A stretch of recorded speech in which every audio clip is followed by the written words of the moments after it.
called out to them. Pray, heaven, you any peace, you any peace. And no, their eyes. Today's sermon title,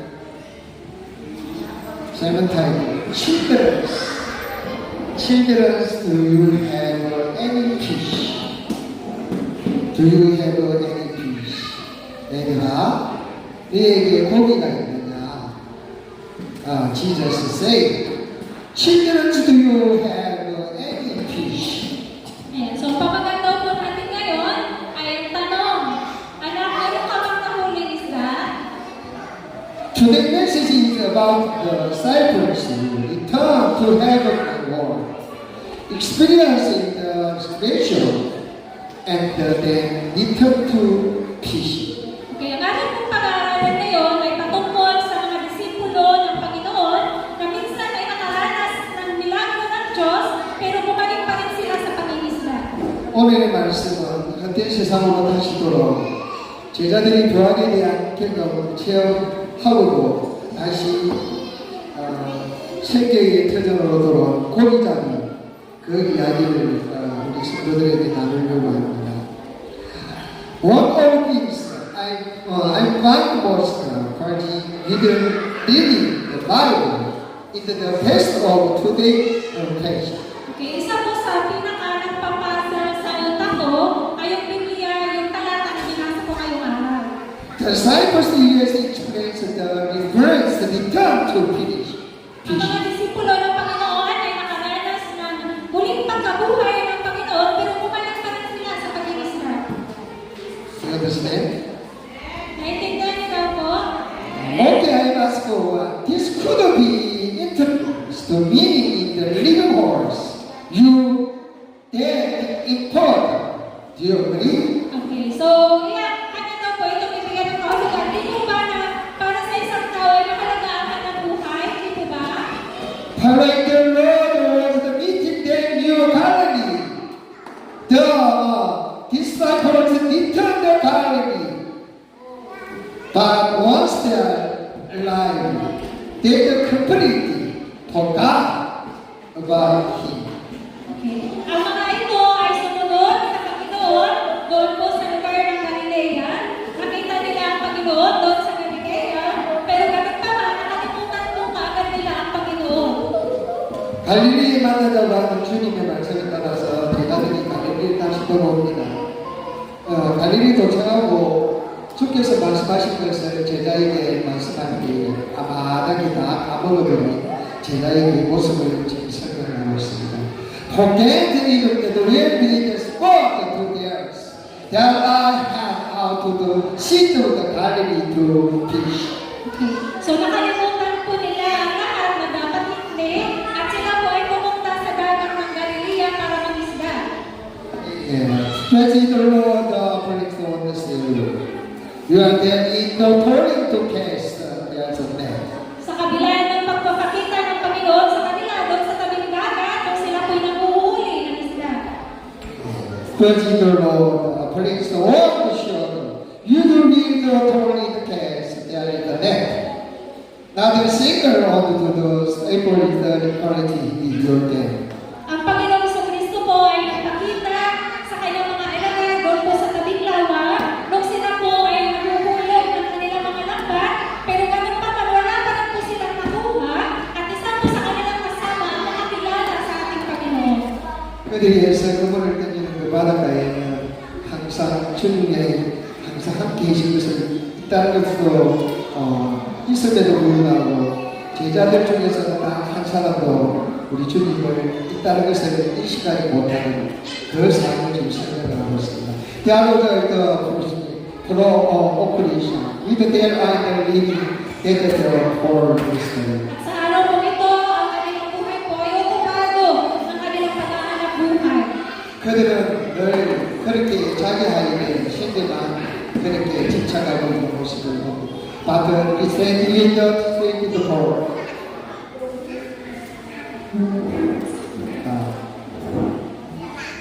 And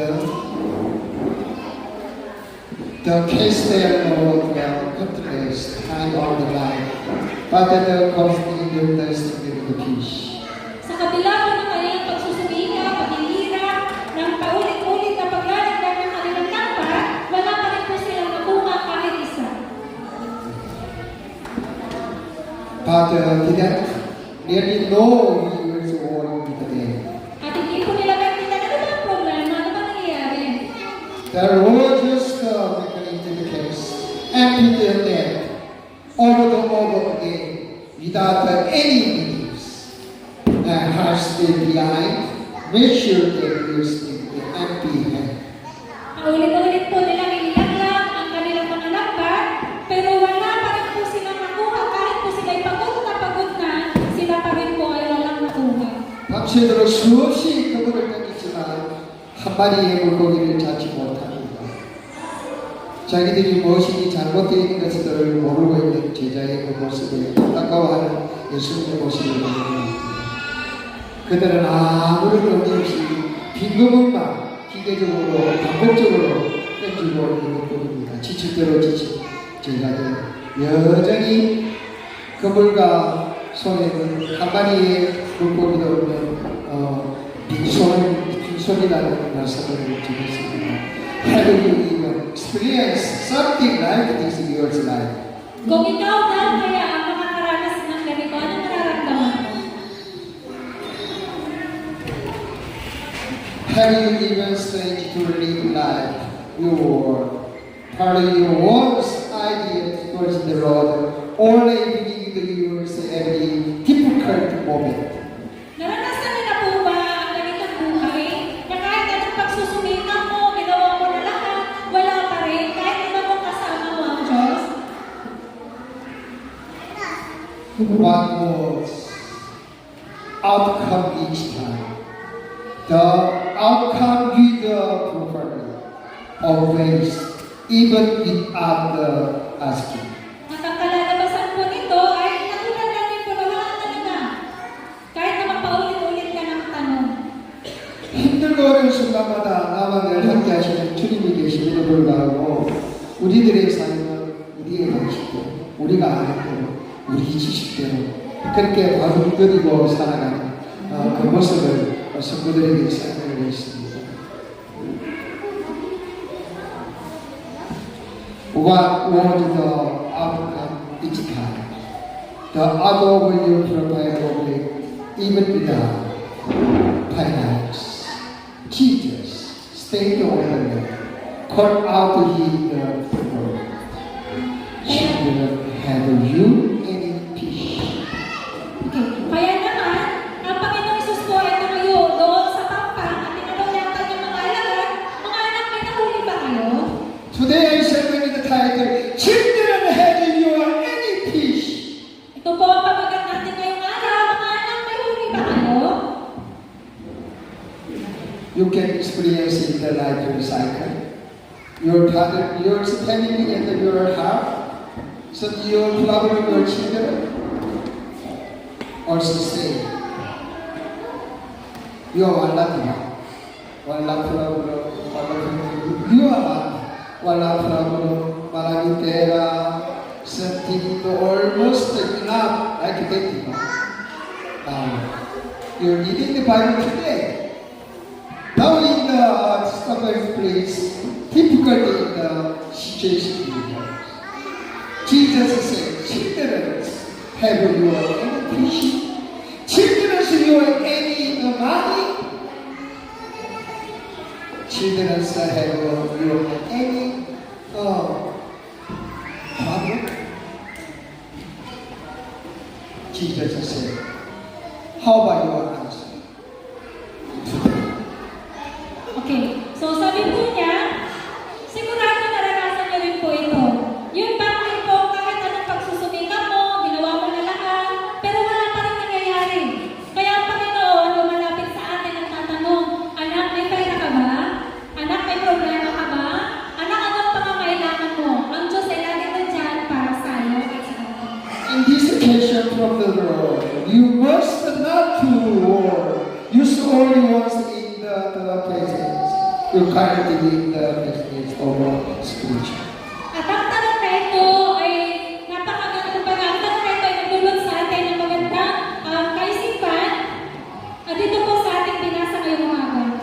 the word fish.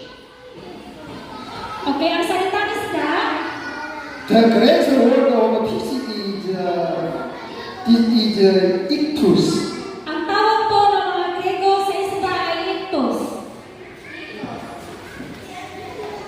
And the word written to fish in the New Testament are called with the word into the original text.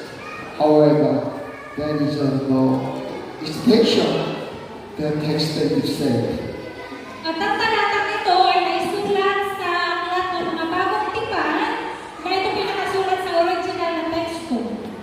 When the Lord asked Jesus, have you any fish? He used the word crucified words, not excuse. Okay. Noong ang Panginoong Jesus ay nagtanong sa kanyang mga disciple na mayroon pa kayong huli, ang ginamit niyang salita ay crucifixion ng ictus. The word originally the meaning, the put it with the bread, and describes the service on the table where could the fish, already taken the fish. Nang ibig kong sabihin ng original na kalakahulugan na ang isda ay kinakain kasama ang tinapay, ito ay siniserve na lutong-luto na maayos. Therefore, if you bread, true meaning of the Lord catching the God. Ganun pa man, ang katanungan ito ay nagbigay ko sa atin ng kakaibang kahulugan. Children have to obtain the something process. And in the commentary, here is the difference meaning. Mga bata, minsan ba, mayroon na ba kayong nakuha ng isang mahalagang bagay sa inyong mga buhay? If you are consumed by the great and decide to turn your back over it, the truth, no matter how hard you work, you will never get anything precious. Mga anak, kapag tayo ay nag-umpisa na maging greedy o maging saking at tumalikod sa ating Panginoon, kahit anong pagsusumikap natin, wala pa rin po tayo mapapala. 예, 방금 내가 우리 친구들에게 욕심과 욕망에 사로잡히면 그 진리를 등에 지고 덩치고 아무것도 할 수 없다. 많은 수고를 함에서도 불구하고 결코 귀한 것을, 귀중한 것을, 생명을 얻을 수 없다고 생각했습니다. Second, the word children used in the second quarter to the display the miracles. Ang salitang children po o anak ay ginagamit ng Panginoon sa pangalawang pagkakataon niya ay medyo. This is the word decree. To the same children, making it complete in appreciating for calling by the lady. So kapag sinabi natin children, ibig sabihin maliliit na bata. Pero paano matatawagin bata ang isang taong matanda na? Therefore, outside the text, this word lady used in the Bible in the vocation, whether it's toward the other. At ang katawagan nito ay madalas nating nababasa sa Biblia na ang tinutukoy ay mga anak ng Diyos. The Lord had never called him in the world before. Ang Panginoong Jesus ay hindi niya tinawag ang kanyang mga anak na disciple noon. Okay. Today, after the city in the Galilee, he called them children. Children, children, children. So what does this mean? Pero pagkatapos ng kanyang kamatayan at muling pagkabuhay, ang tawag niya sa kanyang mga disipulo ay anak. Now the disciples do not know what you should do or where you should be. And that they are just waiting in verse to NPC. At ang mga disipulo po ay takang-taka sa kanilang naranasan. At sila nga po ay papunta doon sa dagat na walang man lang silang kahuli-huli. This is also question for you and me. At ang katanungan Again, this is also occasion for your enemy. Ulitin ko, ang tanong ito ay binibigay ng Diyos sa iyo at sa akin. With the 2 week left in the years 2025, what are you doing now? Meron na lamang tayong 2 linggo sa taong 2025. Ano sa tingin mo ang maganda mong gawin? How are you processing the peace and the resolution you are making to yourself for this year? Ano ang iyong ginagawang mga progreso na mga nagiging resolusyon sa iyong buhay ngayong taon? More importantly, how are you living in the children of God now? Ang pinaka-importante sa lahat ay mabuhay ka bilang anak ng Diyos. I'm saying it again. More importantly, how are you living in the children of God now? Yun po ang pinakamahalaga ay ang mabuhay ka bilang anak ng Diyos. Katulad ng mga disipulo. That is Christ the Lord. Tenderness throughout your life. She's like children to the Lord. So wag po natin lulukuhin ang ating mga sarili na kapag tayo ay naging anak ng Diyos, tayo po ibig sabihin ay mahalaga sa Kanya. The Lord said into the Scripture, children, do you have any fishing? Kaya naman, ang tanong ng Panginoon ang may paglalala, mga anak, may huli ba kayo? Your first, if you really so careless, you will never obtain anything precious like God is Lord. Niluloko po natin ang ating mga sarili kapag tayo namumuhay nang walang pagpapahalaga sa sarili dahil tayo ay mahalaga sa Diyos. Whom we cannot possess everything each heart or in our life. Ang tao po ay hindi po makakapag-advance sa kanyang kaisipan kung wala po ang Panginoon sa kanya. So what about us? I like to hear so. So ano sa tingin mo ang sarili mo ngayon?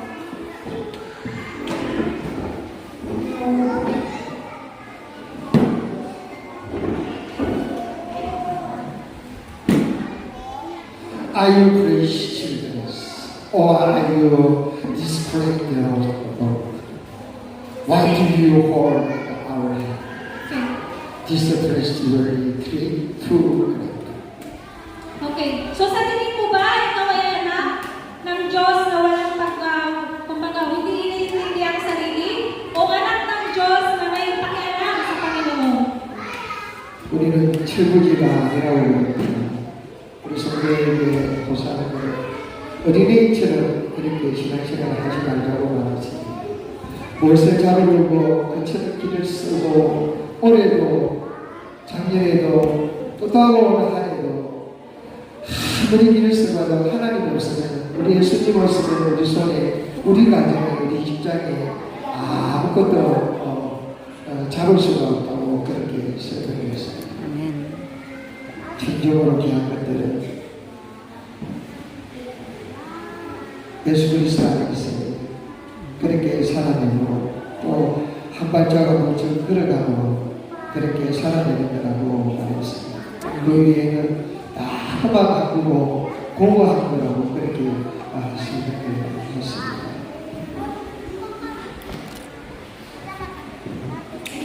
Okay, I'm interested in John chapter 15, verse 9. The Lord said, I am the branch, you are the branch. He was outside into the me and I into him. It's he who did which for apart from you can you do nothing. Okay, basahin ko po ang aklat ng mga Juan, chapter 15, verse 5. Nasabi po dito, ako ang puno ng ubas at kayo ang mga sanga. Ang nananatili sa akin at ako sa kanya, ang siyang nagbubunga ng sagana. Sapagkat wala kayong magagawa kung kayo'y hiwalay sa akin. Amen. 아멘. 나는 포도나무요. 너희는 가지고 제가 내 안에 내가 제 안에 있으면 이 사람은 당신을 많이 맺냐. 나를 떠나서는 너희가 아무것도 할 수 없다고 요한복음 15장 5절을 설명했습니다. 아멘. Without the Lord, who is the Lord? the truth, and there is life. You are acting wonderful, and you pretty fierce the effort without the desire. Then there are fruits. Kapag tayo ay wala sa Panginoon, hindi natin makikita ang daan, hindi natin makikita ang katotohanan at ang buhay. Tayo ay walang halaga kung wala ang Panginoon sa atin. 길이요 진리요 신이신 주님을 떠나서 우리는 헛수고를 줄도 모르고 살아간다고 말했습니다.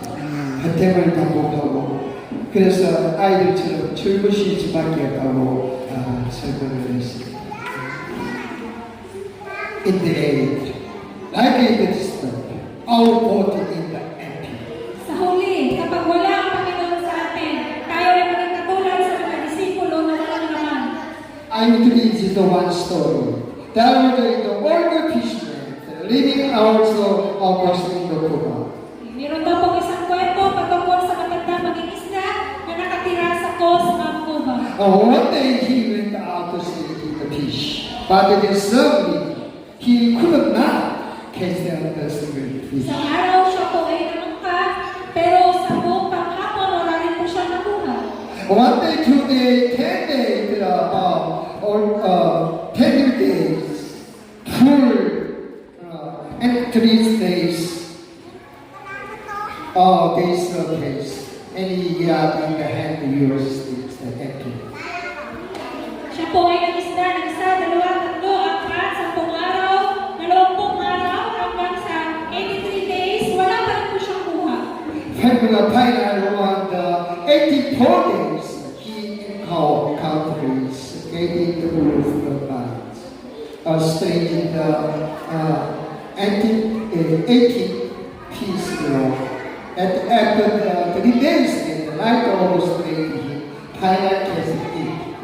At pagkatapos po ng pang-84 days, pagkatapos niya makasalubong ng isang blue marlin, siya po ay nakakuha ng kahit paano. It's a cycle to go out there and not to make a order that it allows before at all. At ang laki po nito ay may naitutok pa sa pang-tatlong araw. Order the fisherman, okay? Order the fisherman come his boat to work home. He legally doesn't over the extended next to work. At ang katataman ng isda ay uwi sa kanilang bahay na satisfied at masaya. And he enjoyed the ship life. He had unexpectedly acted by the over the ocean. Pero ang kanyang kagalakan ay panandalian lang. Dahil habang po siya naglalakad, ay natake po siya ng shark. This time he's this brings the gate is the state that protects him from fire. At sinika po niya ang lahat para maprotektahan po niya ang kanyang blue marlin. But when he reaches shore, the order of the night, immediately calls the boat of the fire. At nung siya po ay nakadaog, nasa nalampasigan, mga puto na lamang po ang natira. It's a midnight more than the place. Na para bang wala lang talaga, basura na lang. My life through the ultimately the empty boat. Para bang katulad sa buhay natin, pag wala ang Diyos, ang buhay mo empty. All the fishermen had experience in the pursuit. They can utter the words, your left empty hand. So kapag wala daw po, Panginoon, sa buhay natin, wala tayong magagawa. This is the story of Hemingway, the old man and the sea.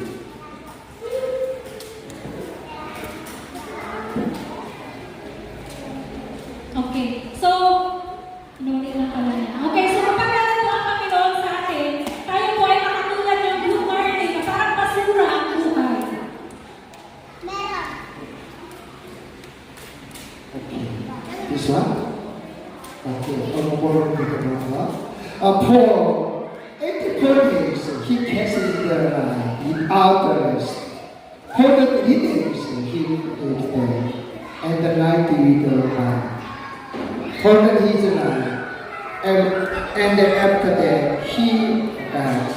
After the attracting the spurs for Sa loob ng 84 days na walang pahinga, siya po ay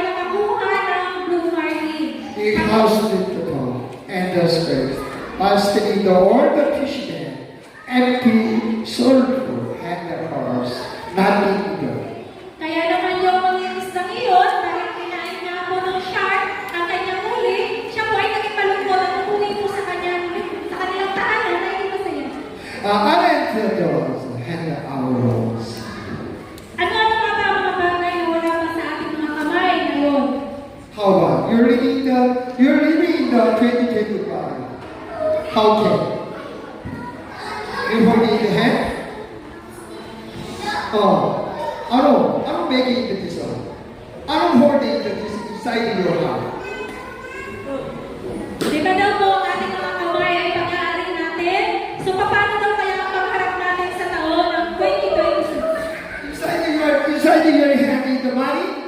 Ano ba ang mayroong laman ng kamay mo, pera? Inside your heart is the social position. Ano daw ang hawak mo ngayon, mga polusyon? You interview also. Wala. Ikaw at ako, pareho kami narating sa panahon wala. Okay. Let's take closer look at our hand. How exciting it is. I'm here covering the rolling the turning the brush by the crest of the sun.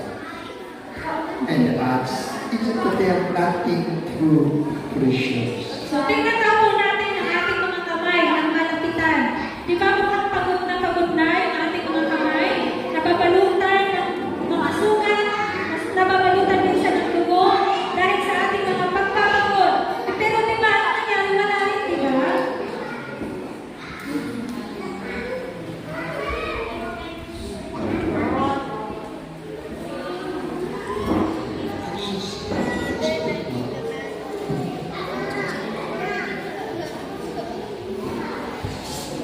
이 25년들을 되돌아보면서 이 시간에 우리 손을 자신이 한번 바라보면서 뭐를 가지고 있는지, 뭐가 되어 있는지, 양의 돈이 있는지, 건강이 있는지, 가정의 문제가 양이 다 풀려 있는지 이것을 한번 살펴보면서 우리 안에 있는 이 오래 하는 우리 속에 있는 어려움, 상처, 투석, 걱정들 이것들이 안에 있다고 보겠습니다.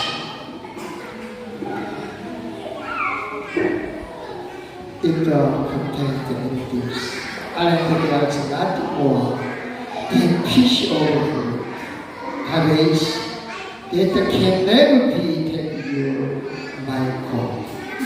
So kahit daw po anong pagsusumikap natin, pagdating ng araw, may mga ituturing lamang din na parang basura na hindi mo madadala kahit sa iyong kabaho.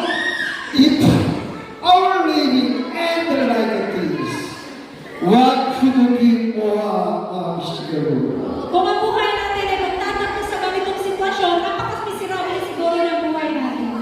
Yet the Lord with the love us, who not abandons us, who never lived like it was.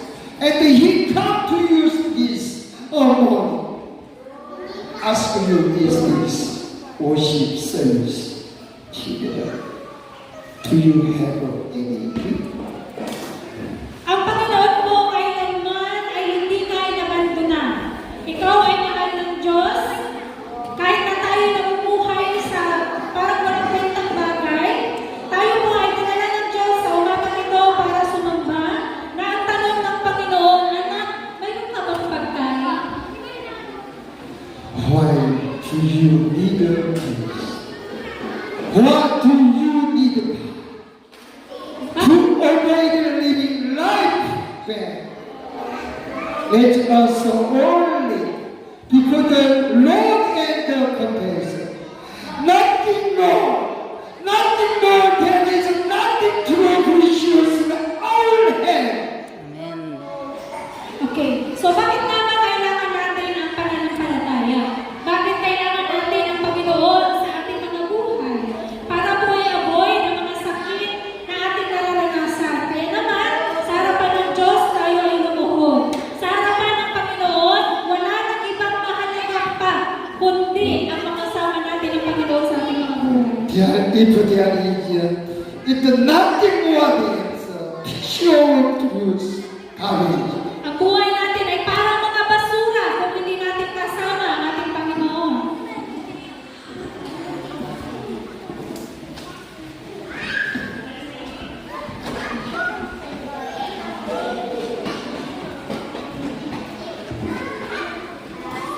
Okay.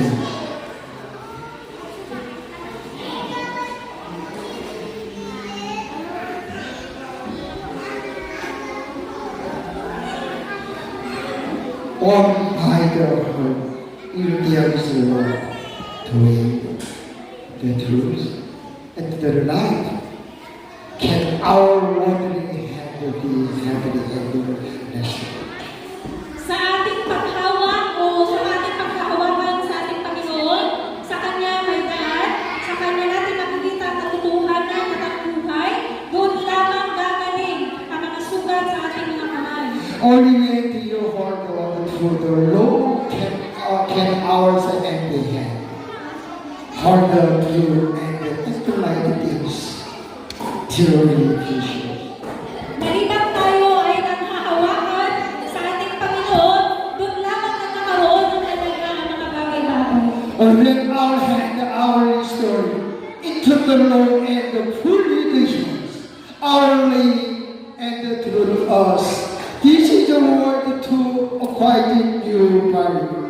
Papanampaligin ng Panginoon ang ating mga kamay, pupunuin niya tayo ng buhay, sa pamamagitan niya, magkakaroon tayo ng buhay.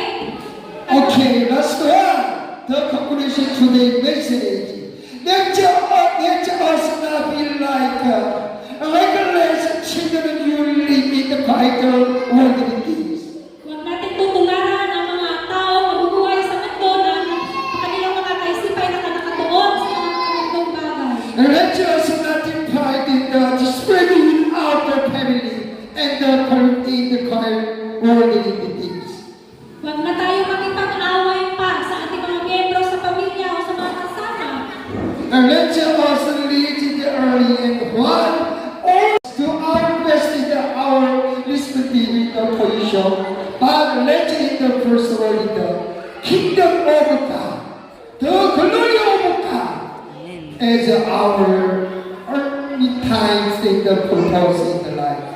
Tayo po ay magpapatuloy sa ating Panginoon na kabot natin ang kanyang kaharian para sa kanyang karangalan at kaluwalhatian magpakailanman. Yan ang purpose ng buhay natin. That is life in after the end. Like we know the golden in the hope of heaven. Ito ang buhay na walang pinagsisisihan. Ang buhay na walang ibang hinahangat, kundi ang meron sa langit. Amen? Okay. 2025, we're uniting the three. Can you check in? Can you check your life in front of Jesus? Today you praising, but you start in the January, huh? You start, okay, 2025 here. Jesus, I feel like in this one. Either in the Bible, something, a day so 30 times, 30 hours of prayers, something like that, huh? Can you check? Can you check? 2025, ipag-tapos na. 2025? Okay. I'm also 64. Maybe tomorrow, ako pa tayo. Also, no problem. How? You're working the head. I am the mother. 2025. I like it too.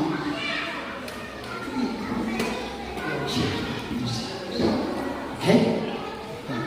Okay. I-check down mo natin ang ating mga buhay sa nagdaang taon ng 2025. Next month, January na. So, kung mag-i-evaluate natin yung ating mga sarili. Kung ano na ba yung nagagawa natin ngayon, at ano ba yung pwede natin gawin sa susunod na taon. Paano, kung halimbawa,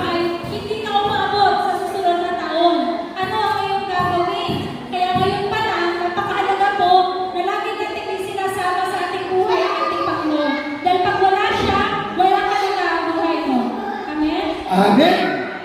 Okay. Papuling ang sa papuling.